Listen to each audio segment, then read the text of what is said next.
Hi everyone, it's The Journey, and today's journey is the CEO and co-founder of TechRescue, which is a 24/7 tech support company built for senior citizens, families, and small businesses who need real help.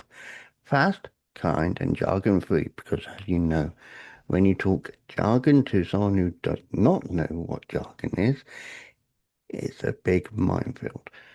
But Arthur trained financial strategist and former Wall Street player turned purpose-driven entrepreneur.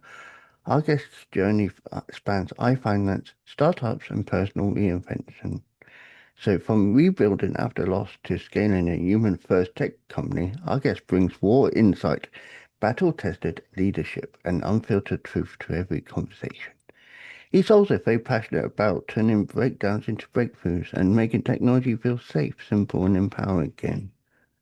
I say no more, but I welcome Andrew Bolton to the journey. Good morning. Thank you. Good morning, good afternoon, good evening. Whatever time we are listening or watching. But what I want to start off with, and we touched upon it in the intro before we started recording, and I want you to talk about it because it is a heartfelt story. Tell us about your beginning of your journey. Well, um, the very, very beginning or the beginnings of TechRescue, because those are two Well, I different I stories. always make the joke of when what's your earliest memory? Yes, the earliest memory was born. But what was the inspiration when you was younger to get to Tech Rescue? Ooh, that's a great question. I would say the very spark that the big bang, if you would call it, Mm, was when I was 9 years old and my family had moved from Manhasset, Long Island, to New Jersey. And I went to a school called Frank Lakes Avenue Middle School in Bergen County, New Jersey, which was a very affluent area, which I was not. And I was invited to a birthday party by one of my classmates. And I saw for the first time a Lamborghini. And that's when I knew I wanted that.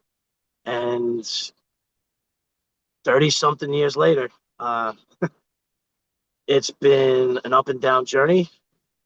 Been rich, been poor, been nearly homeless twice actually, mm.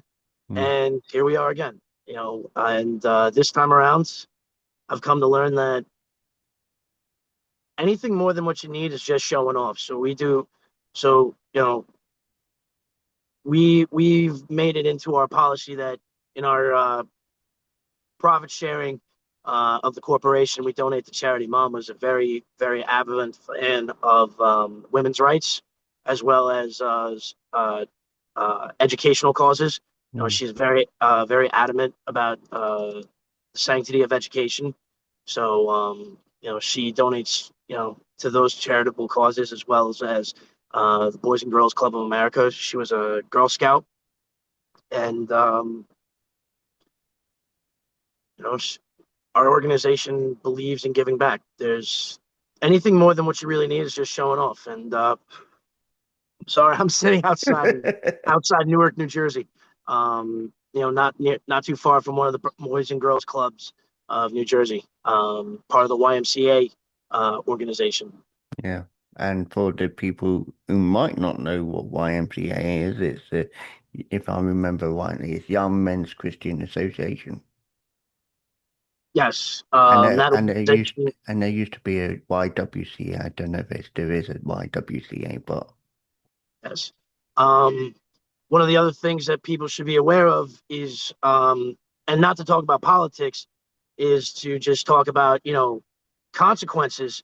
Is with some of the spending cuts with the federal government, the YMCA and all the supporting organizations such as that, are in jeopardy of losing absolute funding. And these these institutions actually do promote good work here in Newark, New Jersey. The YMCA here provides boys and girls educations, after school programs.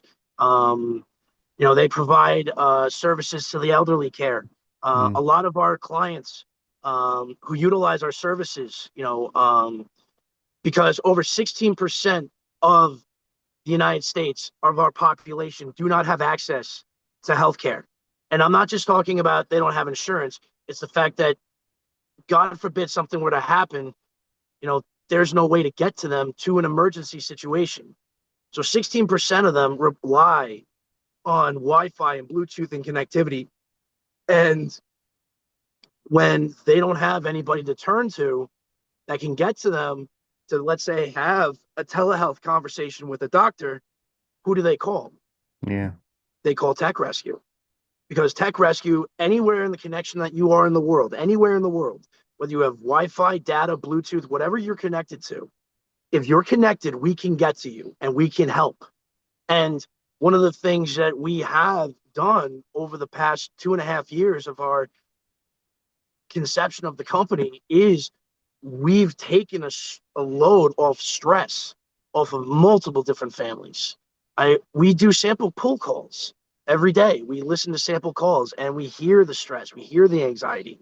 We hear them being confused, agitated, frustrated, forgetful. In the second page of our standard operating procedure, the SOP, it says in big bold letters, every call is somebody's most important person. That's page 2, behind the cover sheet. It's in big bold red letters. We look for people to come work for us that, yes, they can handle the workload, they can handle the phone calls, but they need to be empathetic. They need to understand that when we get a call, it's because somebody's frustrated. We call them hot calls. So every call is a hot call. And the way that we treat our customer and the way that we treat our clients is how you would want your mother or your grandmother to be treated on the phone. Totally get that. And it's about being, in a sense, that familiar voice that you can relate to and, lean Of on. course. Because, when I was in England living, there was a similar system before technology was advanced like it is now. But it was a case of going on the phone, putting your earpiece on. You got a call, you listened to them. Now, you said it yourself. It may seem, and this is how I've seen it in the years of my life, people think when they got that as it is, it's like a red button and it connects to the phone. And when you push the red button, it connects to a real person, wherever you are, and it can be heard. But the fact is, my late grandmother, she had one. She felt like she was an hindrance if she pushed it. And I said, no, you're not hindrance. My mother even told her she's not an hindrance. She felt she was in, pain for pushing her. I said, no, don't think like that. It's on there for you. Because obviously after my late grandfather died, she was effectively alone. No one came in to see her except for the odd carer. But so she felt bad. But then it progressed to the fact that she didn't want to wear it. So we just I don't know how it happened, but technology evolved again. And then they said, you don't have to push it. You can just fall and someone will hear you fall and it will know if you fall. And it's like the iPhones nowadays. Fall on the iPhone or when you're on a crash, it will know if you're in a crash. That sort of technology. It was early development. But being that So, voice, it helps. well, believe it or not, one of the research groups that we've pulled information from, the Pew Research Group, proved that 72% of seniors are not comfortable with technology. No, We have advanced our society so far in the past 100 years. I think what the younger generations don't understand is that within our lifetime, Generation X and Generation Baby Boomers, within our lifetime, we have seen the birth of a computer from the size of a room. Think of your dorm room. That was a gigantic steel machine that had cogs and wheels and spinning tape. Yeah. because computers did not read code the way it does today at the computing power it does. It had these sheets, like how you take the SATs. Those were code. That was punch code. And it only performed yes and no quantum mechanics. That's all it did was yes and no, one and two binary. Mm. What you have in your pocket is more powerful than the entire NASA space program in 1969 that launched the Americans to the moon and back. What you have in your pocket right now is That's more right. powerful than anything that has been ever seen in the history of mankind. So to say that people are a little confused as technology has advanced is an understatement. We're already talking about AI systems in almost any manifest that we can think of. We are digitally automating ourselves into oblivion, not technologically wise, but in person wise. We don't connect with one another. What we've found is that our business really shouldn't exist, but yet it does, and it thrives, and it's growing at such a rapid rate, which tells us that at the end of the day, all we really want to do is just connect with one another. That is the key word about connecting because, in younger generation, it's about the word networking, but you can't really say the word networking to a senior, for example, because they like, what's networking? But Exactly. so you have to adapt the word accordingly. So connecting with one another, connecting, and I always say, even if it's a friend, it's connecting with loved ones. And I just believe connection is key, especially if you're disabled, if you're elderly, even young, families who might need that connection. It's good to have that connection. Exactly. It's very easy.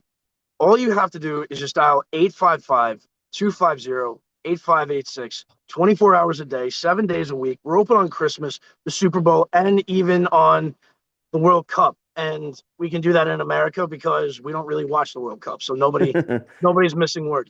But Eight we have five 20 and that number is 855 250 250 8586. Dial 85. that number anywhere in the world, you'll get help. And Because I'll at the make end of sure. the day, that's really all somebody really wants to hear. Because when they call us, they're frustrated, Mm, they're agitated. Because when you're calling for help, you're at the end of your rope, right? We've all put IKEA furniture together, mm, right? We've all put those Swedish sounding words, monstrosities made out of paper mache together. At some point, we all look down and we have pieces in different directions, and we're like, who the hell do you call? Who the hell do you call about this? yeah. And if you've noticed, a lot of corporations now are removing their contact information. Try calling some of these corporations. They've removed their contact numbers, Mm, they've removed their email addresses to get somebody. A lot of them have removed all those connections. yeah. Want to know why? Because they're no longer looking at us as people. They're looking at us as accounts. That's all we are now. And And from and the funny thing is, you do touch upon it. You try and get hold of someone. It says either email or either go through a chat bot, and then it says connecting you through to a real person. But you still don't know if it's a real person or not. But when you get through to someone, well, the other thing too is I'm glad you mentioned that where you don't know. So one of the things that came out from the FBI over the past 2 years is senior citizens have been defrauded by over $8 billion in the past almost 5 years. mm, What has come about in these current times is that anything that is online, anything that is social media, such as your films, you with your family, right? With the kids video chatting with themselves and recording themselves. This is public data. Somebody can look at your family, go up the totem pole, per se, find out that grandma and grandpa or maybe let's say net worth 12 million, 5 million, 8 million, 20 million, 10 million. Maybe they're one of those type of people that are worth $100 million, right? Well, now you have all these connections, your sister, your cousin, your brother, your mother, your father, all of them speaking, all of them talking online. They're public. That's public. You take that data, run it through a soundtrack mixer. any sound trick master that DJs use or you can subscribe to online, and you can identify those exact vocals. The computer and AI can then build the perfect replica. And before you and I are speaking right now, my voice can be then turned into a complete soundboard dialogue. And then the hacker or thief can then create the script or Yeah. create the exact moment where you get a phone call and it's your son, your daughter, your father or your mother, which is why the FBI has warned all families to have a safe word, much like a pass key. If you feel a conversation is not normal or doesn't feel right, slip something into the conversation that makes absolutely no sense, such as SpongeBob called, and he'd be like, "What?" And you could say something else. And if the person doesn't say bikini bottom, well, then there you go. Yeah. And it's true, I got filters on my phone, so I do actually know in advance because, and even then I still get mine because you don't know how secure it is, but I got things set up on my phone which I'm not going to say because, So, so my but point being is this: since you have all that protection on yourself, why would you not want that protection with your family? exactly. We provide we provide that coverage. We provide that white glove, that personal touch. When somebody calls us, you get a real person. You get somebody. I've even picked up the phones. You can call me. My corporate number is on there. And I have called families back. There have been situations just 3 months ago, we started running into this problem. I was making return phone calls. I said, I apologize. I did not expect to get this phone call. This type of questions, I was not prepared for it. Thank you for bringing this to my attention. I had a conversation with the one woman. She called about video games, and we looked into it. 18% of the 65 and older population are playing internet video games such as World of Warcraft, Fortnite, Call of Duty. They're engaging in over $20 million worth per annual online gaming contributions. And that's Mm. just this small group alone. There is over a $15 billion gaming industry.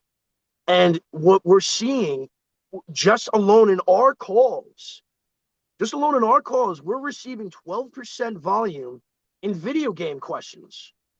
So what our service has been able to help contribute, and we've written many articles on everything that we're finding out on our LinkedIn page, is that we're seeing a different senior citizen. They're engaging in online dating, they're engaging in mobile social apps. They contribute to almost 12% of the Angry Bird players, believe it or not. Same with Candy Crush, another game that they love. Exactly. Believe it or not, these games are not also being bought by young individuals. They're being bought by a massive population of the senior citizens group. This is a very active group. This is a very active community. Mm. And the community only grows, and especially when there's something new, it's like when you're a child, you're inquisitive. When you're elderly, yes, it's more inquisitive, and it's keeping the mind active. The reason that we have this company is because I was getting frustrated. I was taking for granted the calls that I was getting. And when the night my father came into the kitchen and said, "How do you forward an email?" My mother and I looked at him and said, "How do you not know how to forward an email?" And he got frustrated and walked away. And I said, "Dad, hold on. I'll do it with you." And I came back to the kitchen, poured myself a cup of coffee, like I do. And I looked at my mother and she looked at me and she said, "There has to be." And I said, "There's got to be." We looked, there was nothing. All we found online were videos, libraries, archives. Think of it this way: if you're out somewhere and your phone crashes and you try to call Verizon or try to connect to somebody, and the only thing that you can get is an instruction manual, you're going to get frustrated. Yeah. And that's what we get. We get hot calls every day. And the best thing about our job is that we get to make the world a better place just a little bit by making your day just a little bit better. Because at the end of the day, when you're having a problem, all you really want to hear is, "Hi, how can I help you?" And that's all they want. And it's a very That's simple, what that's what anybody wants is, mm, "Hi, how can I help you? I'm here. I'm here to help. What can I do for you?" And yeah. that's what we do. We take control of the computer using third party triple encrypted sources that are used by federal regulating banks.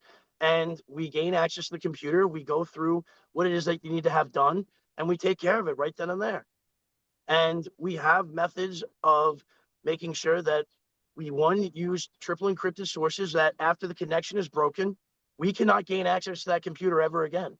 And we cannot save anything on our end. We have that disability. We cannot screenshot. We cannot do anything on our end. We are completely just surfing on your computer. And then once the accomplishment has been made, we exit out and we can't gain access to that computer ever again until we go through the whole entire process all over again. Yeah, and it's about, and this is the key thing as well, what people have to realize, it's about when they give you permission, because that's where they've been really, you got, and it's like, no, because there is certain sites out there, and I've seen them, where they will always maintain a connection, but I always feel like they don't make it transparent enough, but you're making it transparent, saying, once I've ended, that's it, no more, unless you give me permission again, and I like that. Exactly. It's how we are able to build trust. I want the people who call to feel like how I would treat my grandmother, how I treat my mother. And that's the main thing for our company is these are the core pillars. Every call is somebody's important somebody. Mm, And totally. that's what we very much take pride in. I It's don't know your mother. I don't know the young lady. But if she were to call me, I would treat her the way that I would want you to treat my mother. exactly. And I feel that, and I, you know, it's a key, very key that it is about that respect, you know, from the, certain elements of how certain people are now. And I'm not going to go blunt here because it's about respect as well, but it's like they don't give a damn what they say. Oh. Uh, We have lost our humanity in many different ways. and it's just a tragic way of being because the way we look at it, you even would look at it as well. We wasn't raised that way. No, no. This is what happens when we remove consequences. Very true words. And like I said, when I was growing up, when you was growing up, we did something wrong. We knew about it, Yeah, I had a belt. or even a hand. And I'm not condoning violence in any way, but we felt it. Listen, the belt wasn't all that. I mean, in the long run, the belt kept me out of prison. Now you do something wrong. This is how it is. You do something wrong now. What do they do? There is a whole lot that we can go into about the United But States, and and it goes worldwide. Certain countries, yes, I get there's yeah, still punishment, but I've been hearing there's just I think there's just a sickness. That's the only way that I can think of the word is there's just a sickness over the world because this is not normal. no. So it goes in your bio about obviously Tech Rescue, and people be wanting to know about Tech Rescue, and you've already given a phone number, which will be in the description when I've finished. But how can people get involved, getting actively part of Tech Rescue? Can they call that number, or is there any way they can actually do it simpler than that? Of course, I can call our 1-800 number at 855 Eight, 250 wait, 8586 one 800 850 855 850, yeah. 250. 250 8586. 8586. Okay. And you can And go to yeah, tech www.techrescue.io. rescue. And there, I, yeah. and there you have access to our social media, our LinkedIn articles and publishings on some of the findings that we've been discovering in terms of our client base. Um, we we try to contribute back to the scientific and the data community as much as we can, because being a phone company, being really what we are is a help company, being a help hotline really is. We're a technologically help hotline, and the things that we're finding out, I think just a little bit of the contribution in terms of just not only the aspect of our business, where people feel comfortable and confident knowing that they're in safe hands, that we're going to resolve the issue with them right there, but also the contribution to the overall good. Because what has always worked in history is when information is public, right? When information is accessible for whatever the question may be, we learn more when we share more. And when we share more, we evolve and grow more. So we try to contribute back to the overall scientific community as best as we can with the data that we collect. And it helps them understand things for the better, and for the better is a good thing, I believe. So, obviously we're going into the future because we've spoken about the past and the present. But do you feel like in the future things are going to get better in a way that people will easily understand, or is it just about the evolution of how things are developing that it will carry on getting better and better? Of course, things get better. We as a society have been through the Crusades. We've been through World War I, World War II. We've been through a lot as a society.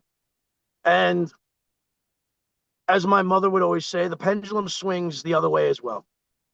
We the only thing I wish that we as a people would do is actually just really start paying attention to history. Just I we always keep saying the same old adage, you know, you're doomed to repeat history if you don't learn from it. But we keep doing it. At some point, I really do wish that maybe we just actually open up a notebook and take some notes as Mm, a society. it is true. And one last question I like to ask. If you was to talk to someone now who's starting on their journey, or even helping someone, what would you say to them? I would ask them, how bad do you want it? Very How simple. bad do you want it? And I get that. And it's about being strong in that answer, because I know some people might have just a one word answer. Some people might go into a sentence or even a paragraph of how bad they want it. That's the only question that really matters, is how bad do you want it? Because if you want it bad enough, you will find any way, reason, shape, form, excuse to make it happen. The moment that you start questioning that, I'd say it's not worth it, because you will give everything for it. Time, your money, your efforts. TechRescue took 2.5 years, and they were a long 2.5 years. It was $175,000 in credit card debts across multiple credit cards and IOUs and favors and things. I mean, it was a lot. Yeah, 2.5 years was a lot to deal with, you I know. I feel But that. but So, the thing that I always knew, the thing in my gut that I just knew that this wasn't going to be easy. I knew it was not going to be easy, but I just knew in my gut that this was going to be it. This is the thing. This is the calling. Like, this means something, and I chased it, and it took a lot, and it was a lot of help. I appreciate my mother being my CFO, my confidant, also my voice of reason, and I want to thank her for helping us get reintroduced to all of our board of directors and our partners. Um, it was a long 2.5 years, but when you believe in something, and I mean really believe in it, the best people are going to show up because you believe in it. Yeah. And on that, I'd just like to say, Andrew, thank you for sharing your journey with us today. Thank you so much for having me. As it said in the bio, and I end on what it said in your bio, dives deep into resilience. And it even has spoken about mental health per se, entrepreneurship. And it's about helping people solve a lot of things. And you do touch upon subjects like tech problems, which is giving them back. And this is in bold writing what you wrote: time, confidence, and calm. The thing my grandmother told me that always stuck with me is that you'll never go poor and you'll never go broke doing good work. No, And God's got a bigger shovel than you do. true. Very true. Thank you, Andrew. Thank you. Our thanks to our guest there for a wonderful journey. And now a couple of messages to share with you.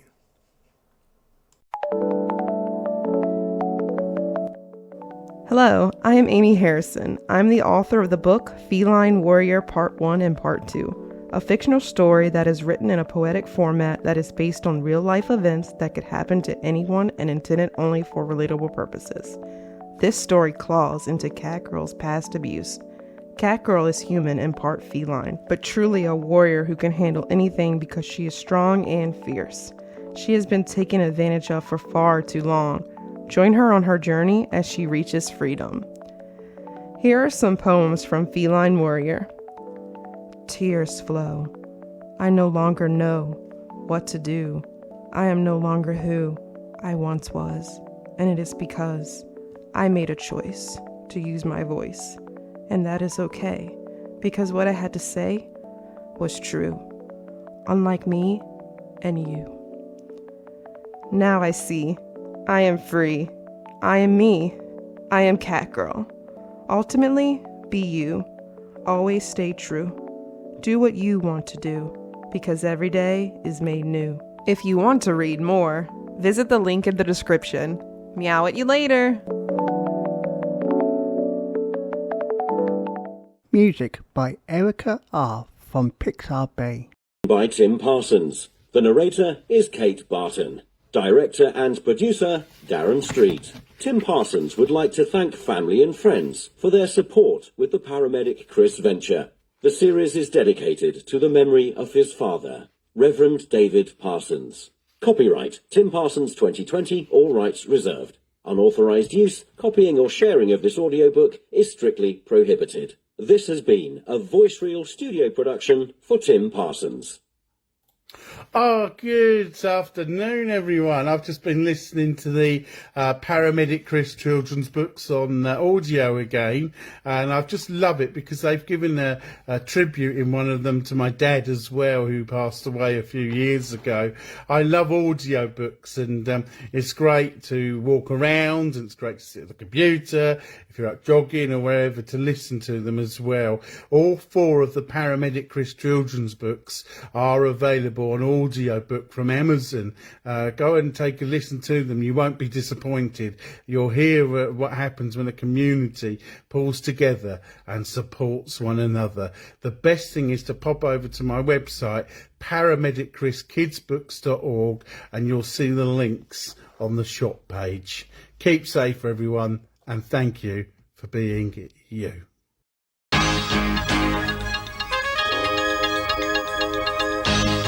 The Journey podcast explores stories of personal growth, challenges, and life-changing moments. Each episode dives into unique experiences, offering insights and inspiration for listeners navigating their own paths. I believe everyone has a story worth sharing. If you'd like to share your journey with David and others, email your story to wisewords1983@reborn.com, and it may be featured in a future episode.